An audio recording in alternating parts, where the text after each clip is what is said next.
t'a acheté ce pan? Ah, ton mari a commencé à travailler. On paye combien? Ah, j'espère que maintenant il va s'occuper de toi. Tu n'es pas assez grande pour savoir ce que ton mari doit faire pour toi. Il peut arriver que vous perdiez la chose à cause de votre naïveté. Tu as été naïve. Tu es dans ton foyer. Une fois, une dame, my goodness. J'étais allé prêcher au Gabon. Une dame me réveille en fracas. Alors que déjà, c'était déjà tard que j'avais dormi. Je crois que c'était vers 4 heures que j'avais dormi. En fracas. Mon téléphone dérange. Je coupe, ça compte. Je prends. Pasteur, je veux tuer quelqu'un. Je veux tuer quelqu'un. À ton arrivée, tu trouveras la mort. Je dis, ok. C'est qui que tu veux tuer? Hôtel. Je dis, tu veux la tuer pourquoi? Elle touche à mon mari. Je dis, oh, tu as des preuves? Oui. D'ailleurs, je t'envoie des messages. Elle m'envoie les captures d'écran. Elle m'envoie les captures d'écran. Même 60. Je regarde et puis je lui dis. D'abord quand ça rentrait, j'étais en train de prier, je disais Seigneur, donne-moi la sagesse. Explique-moi un peu. Parce qu'elle est très fâchée. Et puis je lui dis d'abord tu te calmes. Tu ne sors pas de ta maison. Non maman, je ne peux pas sortir. Je ne veux pas sortir, j'irai tuer. Et puis je reviens. Ah, il y a des femmes. Hein. Ah, il y a des femmes. Si tu tombes sur le pool de l'Équateur, tu es fini. Tu es terminé là-bas. D'abord, elles sont fortes et puis elles ne blaguent pas. Je lui ai dit, ok, les enfants sont où? Les enfants sont là, ils veulent aller à l'école. Mais je dis, je vais tuer. Je dis, calme-toi. Maman, toi-même, tu as vu et il n'a pas nié. Je dis, mais quand tu attrapes quelqu'un, la mettre dans le sac, normalement, il ne peut pas nier. Après ça, je lui dis, bon, je te rappelle. Quand je dis je te rappelle, c'était pour que le Seigneur me donne une sagesse. Quand j'ai rappelé sur WhatsApp, je lui ai posé une seule question. Je prends un nom, hein? Bernadette. J'ai dit, tu veux tuer Bernadette? Oui. Tout le monde peut me faire ça, pas elle. Comment elle peut me faire ça? J'ai dit, qui a introduit Bernadette dans ta maison? Silence des morts. Qui a introduit Bernadette chez toi? Qui a présenté Bernadette à ton mari?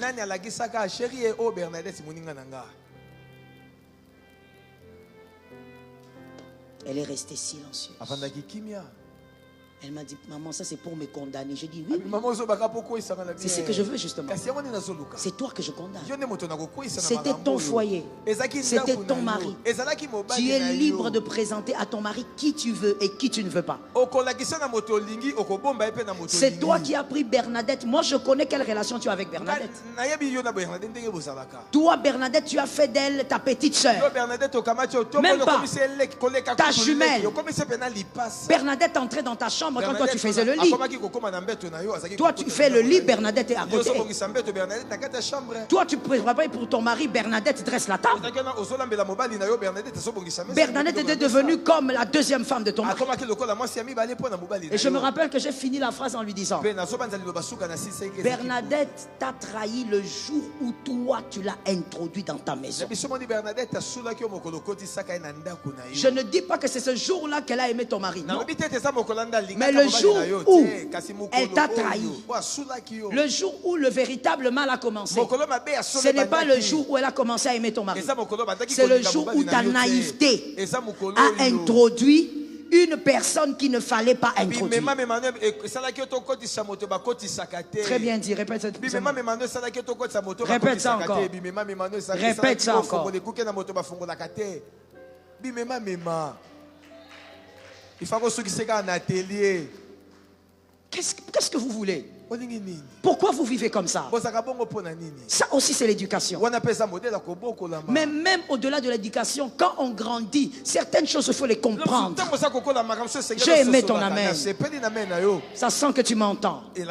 Certaines choses, même si papa ne t'a pas appris, maman ne t'a pas appris, mais tu grandis, tu vis, tu vois, tu entends.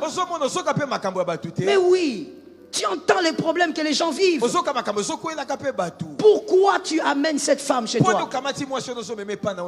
Toi, tu ne sais pas vivre seul.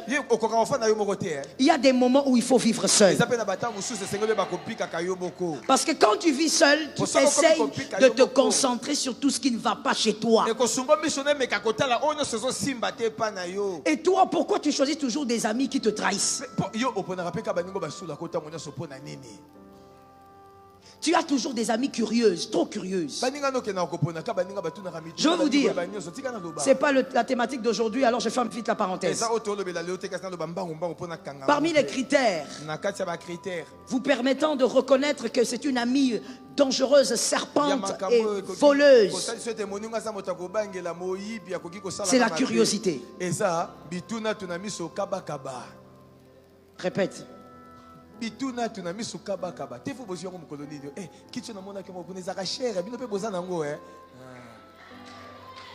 banga Tu as raison de l'acclamer, acclame-le encore. Il a très bien expliqué. Ça, c'est l'un des critères. Des fois, il y a des filles qui me demandent, maman, mais comment j'aurais su? Mais si, il y a plusieurs moyens très visibles de savoir que cette personne ne doit pas entrer chez toi.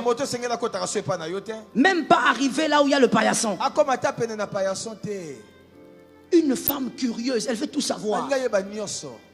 Vous allez où, vous dormez où, vous venez d'où? Qui t'a acheté ce pan? Ah, ton mari a commencé à travailler. On paye combien? Ah, j'espère que maintenant il va s'occuper de toi. Lorsque tu t'es marié, tu n'as pas besoin d'une avocate. Je ne parle pas d'une avocate de droit. Avocate de droit, tu en as besoin. Je parle d'une personne qui se substitue en avocate. Oui, il faut qu'il prenne soin de toi. Il faut qu'il t'achète ceci. Tu n'es pas assez grande pour savoir ce que ton mari doit faire pour toi. La curiosité. Il y a même certains hommes qui sont comme ça. Trop curieux. Mon frère, moi je te constate comme ça, tu ne sais même pas là où je vais te mettre. Trop curieux. Qui est passé par ici? Le micro ici vient d'où? On a acheté ça quand? Qui est parti à Dubaï acheter? Ça c'est un signe que cette personne-là ne peut pas rapprocher ta vie. Un ami de ton mari comme ça gère ce gars-là. Correct. Il faut le gérer. Celui qui veut tout savoir de toi. Regarde-moi très bien quand je parle. Celui qui veut tout savoir de toi voudra être ce que tu es.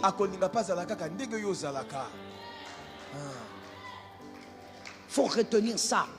Des fois vous avez des problèmes parce qu'il y a trop de naïveté. Celui qui veut tout savoir de toi, il veut être toi. Non, non, c'est juste savoir. Hein. C'est parce que, bon, vous savez, la connaissance. Je partage un peu ton expérience. Mon frère, écoute-moi bien. Notion de sagesse et je passe. Dans la vie, il faut avoir la liberté de décider sur ce que les gens doivent savoir. Il ne faut pas que les choses te prennent comme ça. Les gens, quand ils veulent entrer chez toi, ils entrent. Quand ils veulent connaître qu'est-ce que vous faites, ils apprennent. Tu dois avoir la capacité de mettre les limites quand tu veux mettre les limites.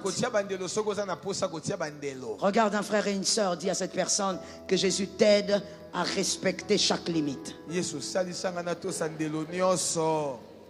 Évitez cette naïveté. Avez-vous perdu la chose par naïveté? Si tu as perdu la chose par naïveté, reçois la sagesse. Ça tombe sur toi et tes enfants. Que quelqu'un lève la main droite et dit: Seigneur, donne la sagesse à mes enfants. Seigneur, donne la sagesse à mes enfants. Au nom de Jésus. C'est très important pour les enfants, la sagesse. Que les enfants soient sages. Déjà tout petits qu'ils soient sages. Est-ce que quelqu'un m'entend? Je souhaite pour toi que tu regardes ton enfant et que tu dises: cet enfant a la sagesse que je n'avais pas à son âge. Ça tombe sur toi. Que tu regardes ta fille, que tu dises: ah, à son âge je n'étais pas sage comme ça. Que ça tombe sur toi. Que tes enfants soient plus sages que toi. Ce que tu as perdu par naïveté cette saison, acquiert la sagesse et garde la chose.